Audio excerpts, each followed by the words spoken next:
Halo teman-teman, bertemu lagi di channel Guru BK Konslor. Bagaimana teman-teman kabarnya? Semoga teman-teman dalam keadaan sehat walafiat ya. Nah, di video kali ini saya akan membahas mengenai modul aplikasi alat tes bimbingan dan konseling. Ini saya juga mendapatkan dari WA Group ya, yang menjelaskan tentang aplikasi alat tes untuk guru BK. Nah, di sini saya akan menjelaskan alat tes apa saja yang tersedia dari modul ini, kemudian bagaimana cara menggunakannya. Karena yang terpenting dari modul-modul yang dikirim di grup itu adalah bagaimana cara menggunakannya. Kita lihat satu persatu teman-teman.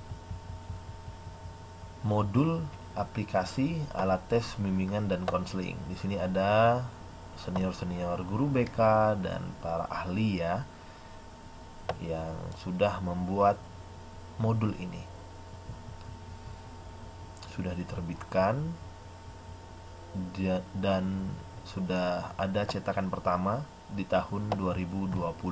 Artinya masih tergolong baru dan bisa kita gunakan untuk tahun ajaran 2023 ini ya, tahun ajaran baru ini.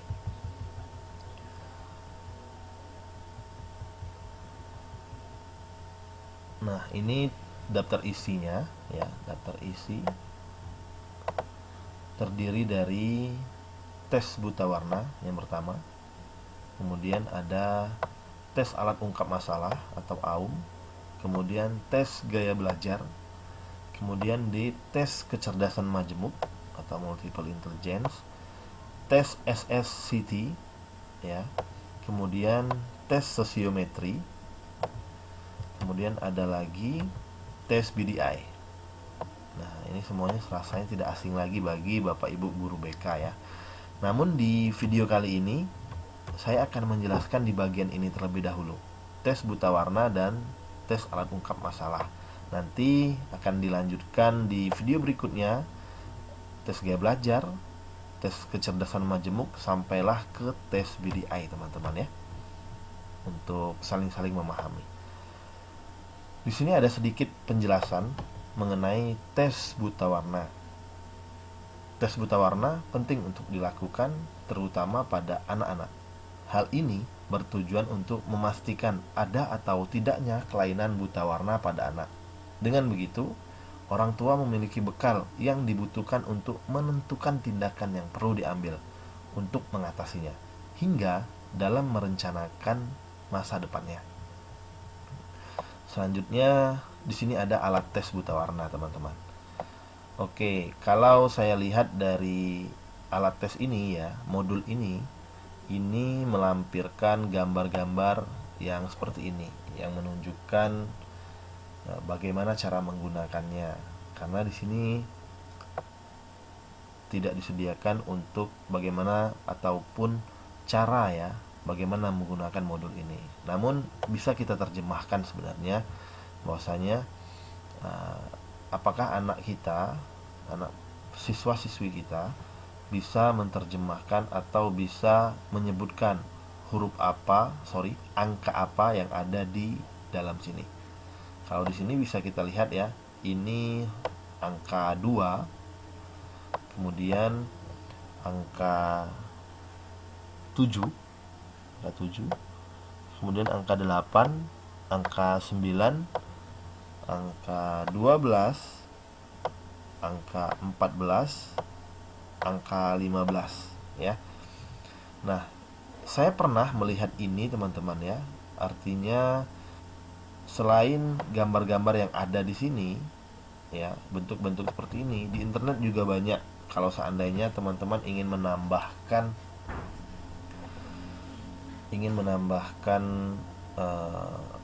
contoh-contoh dari alat tes untuk melihat anak ini apakah buta warna atau tidak ya.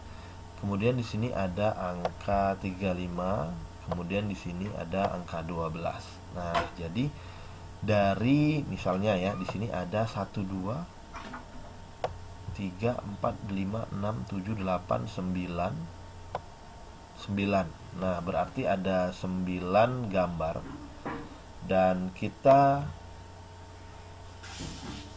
buat skor saja, teman-teman. Kita buat skor ya. Misalnya si Adi, dari 9 gambar ini berapa yang bisa dia jawab ya. Kalau seandainya Adi menjawab semuanya dengan benar, 9-nya benar, berarti tidak ada masalah dengan penglihatannya seperti itu, berarti dia tidak buta warna. Nah, kalau seandainya dia benarnya hanya satu, berarti bisa dipastikan ya, dari alat tes ini Adi, misalnya Adi ya, cuma menjawab satu, berarti Adi memiliki masalah dari penglihatannya, ataupun bisa dikatakan dia buta warna. Sebelum kita merekomendasikan Adi ke dokter seperti itu. Nah, bagaimana kalau seandainya dia betulnya 5 atau 6? Nah, jadi sama seperti itu, teman-teman. Kita merekomendasikannya misalnya ke dokter seperti itu untuk mengecek kepastiannya. Artinya guru BK dalam hal ini untuk mendeteksi tes buta warna ini sifatnya untuk melihat atau mendeteksi awal agar anak-anak kita ini kita ketahui ketika ia ingin berdiskusi tentang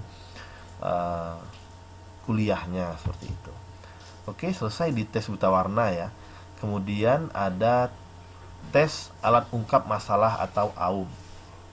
Saya yakin ya teman-teman sangat paham dan sudah familiar dengan yang namanya AUM, karena banyak sekali aplikasi-aplikasi AUM ini yang sudah dibuat dan dikembangkan oleh teman-teman guru BK. Jadi saya rasa sudah banyak yang menggunakan AUM ini seperti itu.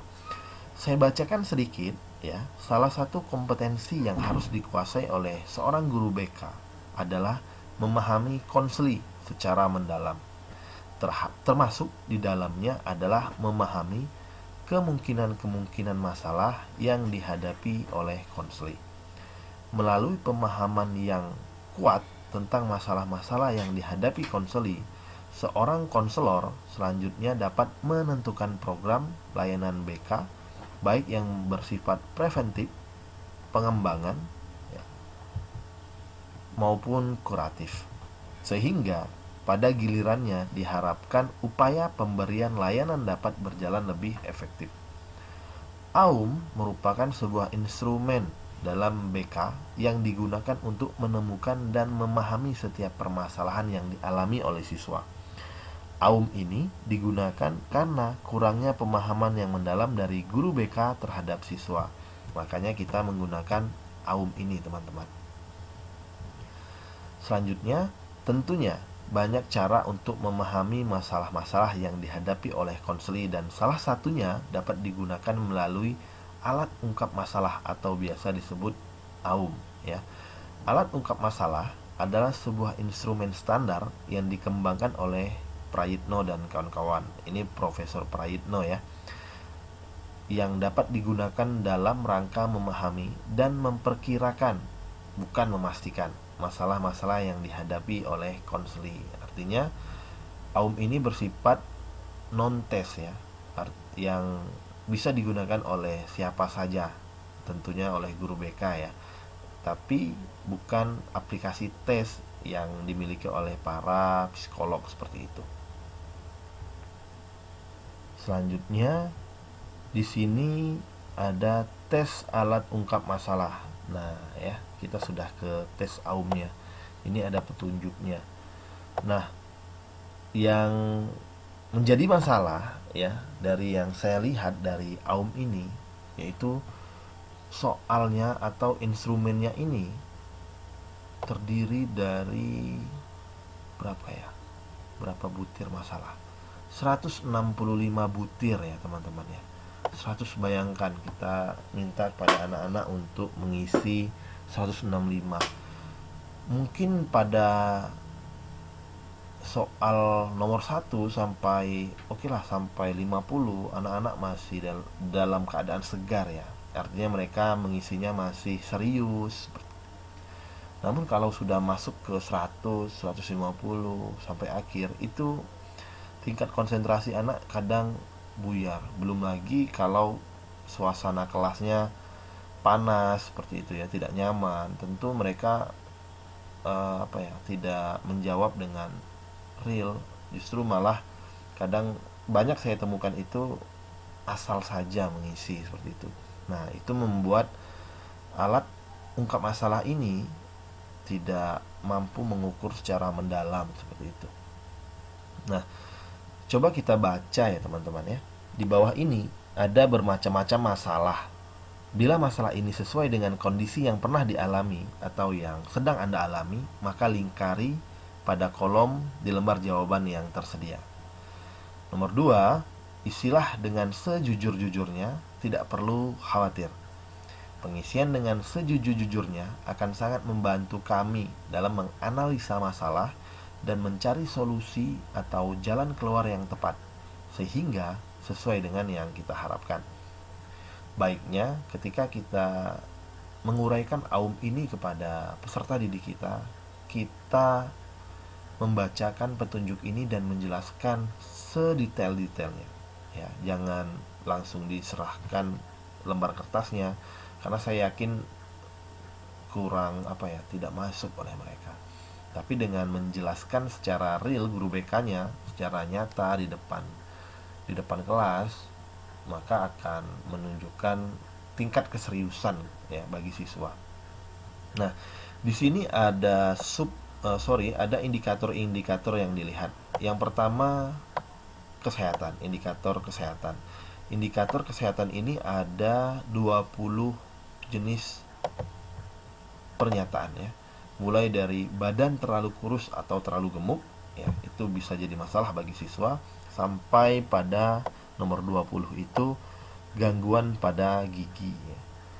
Kemudian ada masalah ekonomi. Ekonomi ini terdiri dari 21 sampai 39 ya. Seperti uang saku pemberian orang tua tidak mencukupi, sampailah kepada tinggal atau ikut dengan saudara. Yaitu masalah ekonomi yang diangkat di aum ini. Kemudian rekreasi atau hobi ya. Rekreasi atau hobi. Nomor 41 sampai dengan nomor 60 ya. 41 hampir tidak mempunyai waktu untuk bermain, sampai ke waktu belajar habis untuk bermain. Nah, ini merupakan masalah juga yang ingin kita ungkap di aum ini. Kemudian ada kehidupan sosial. Kehidupan sosial ini tidak senang bermain dalam kelompok. Nomor 61 sampai 79 sering ditegur karena kurang sopan. Kemudian ada lagi kehidupan pribadi. Ya, kehidupan pribadi mulai dari nomor 81 yang berbunyi tidak suka bergaul dengan orang yang kedudukannya lebih rendah. Kemudian nomor 100 dari kehidupan sosial tadi, kehidupan pribadi ya, maaf. Saya ingin hidup lebih tenang lagi. Oke, kemudian pergaulan. Pergaulan ini sering melamun memikirkan si dia. Waduh, ya ini ada pertanyaannya. Sering melamun memikirkan dia. Di 101 sampai 120. Sering melanggar larangan orang tua atau backstreet dalam hal berpacaran. Oke, ini usia-usia remaja ya. Ini sepertinya aum untuk jenjang SMA teman-teman ya. Karena kalau SMP tentu kuesionernya berbeda lagi. Ya, indikator yang ingin dilihat berbeda. Kemudian ada keluarga nomor 121 yang berbunyi saya anak tunggal, sampai ke nomor 136 yang berbunyi keluarga kami berantakan. Kemudian ada masa depan atau pendidikan atau karir. 137 bunyinya khawatir tidak bisa mandiri kelak. Sampai ke 151 bingung untuk menentukan sekolah lanjutan setelah tamat SLTP. Berarti ini AUM untuk SMP teman-teman ya. Oke. Nah, kemudian penyesuaian belajar terakhir nomor 152 bunyinya pelayanan di sekolah terlalu berat.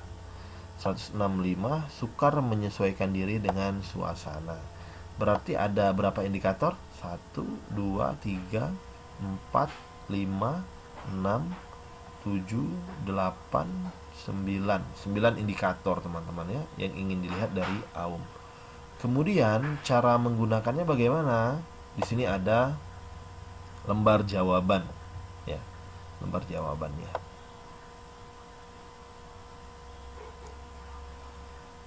Oke, ada lembar jawabannya. Ada nama dan tanggal lahir. Nah, di sini sudah dipetakan teman-teman oleh penulis modul ini ya. Kesehatan berada pada nomor 1, 11, 2, 12, 3 ya. Ini ada butirnya. Butir-butir pernyataan tadi. Ekonomi, rekreasi, sosial, pribadi, pergaulan, keluarga, cita-cita, dan belajar. Nah, jadi bagaimana cara pengisiannya? Berarti kita printkan, kita cetak dulu yang ini, AUM ini. Kemudian pada bagian ini dilingkarin. Misalnya nomor 1 tadi dia memiliki masalah di bagian kesehatan, terlalu kurus atau terlalu gemuk. Jika ia merasakan itu masalah baginya, silakan dilingkar. Tapi kalau bagian itu tidak menjadi masalah bagi peserta didik, cukup dilewatkan saja, artinya tidak dilingkar ya. Setelah itu, setelah dilingkari semuanya, setelah dijawab, barulah dikasih skor ya. Kita yang memberikan skor berapa yang memiliki masalah di bagian kesehatan ya. Di sini dibuat misalnya 10 misalnya 20, 30 dan lain-lain, sehingga skor yang paling besar bisa kita analisis bahwanya skor itu yang paling bermasalah. Misalnya anak-anak ini memiliki skor yang paling banyak dia lingkari pada bagian pribadi, berarti anak ini memiliki masalah pribadi yang paling besar. Begitu berurutan sampai ke paling rendah ya. Oke teman-teman, itu saja ya untuk penjelasan dari modul ini ya, modul aplikasi alat tes bimbingan dan konseling. Di sini saya membahasnya yang ini dulu ya, alat tes buta warna dan alat tes ungkap masalah. Di video selanjutnya nanti akan membahas mengenai tes gaya belajar dan tes kecerdasan majemuk. Baiklah teman-teman, semoga apa yang disampaikan ini bermanfaat. Jangan lupa like, comment, share, dan subscribe channel Guru BK Konselor agar manfaatnya semakin meluas ya. Saya akhiri billahi taufik wal hidayah. Wassalamualaikum warahmatullahi wabarakatuh.